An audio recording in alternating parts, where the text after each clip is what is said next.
খুবই ভালো হয়েছে।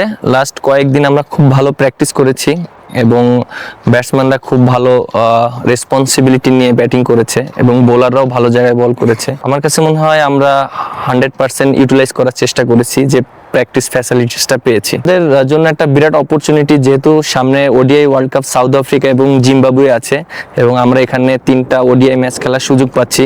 প্রত্যেকটা প্লেয়ারের বুঝতে পারবে যে এই কন্ডিশনটা সম্পর্কে। সো আমার কাছে মনে হয় যদি আমরা 100% দিতে পারি এবং কন্ডিশনটা অ্যাডাপ্ট করতে পারি, প্রত্যেকটা প্লেয়ারের জন্য একটা বড় অপরচুনিটি থাকবে। হ্যাঁ, অবশ্যই আমাদের সিরিজ লক্ষ্য থাকবে জেতার জন্য, কারণ আমরা লাস্ট 4টা সিরিজ জিতেছি বাংলাদেশের হোম কন্ডিশনে, আমাদের কন্ডিশনে।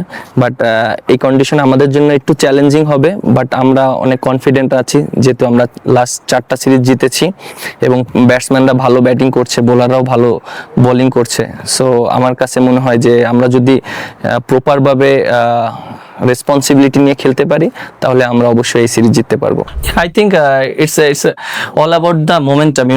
The Zimbabwe all the time they are a very good team. Their conditions and yes, very important. First 10 to 15 overs because the challenging all the batters these conditions. So yes, we take the responsibility first 10 to 12 or 15 overs. So if you get more partnership, definitely would be better. And yeah, the fans, followers, they are coming and watching the match. And yes, before we came here and we saw so many crowd coming, they watching the match and supporting each other. That was great, and I hope everybody doing great support both teams.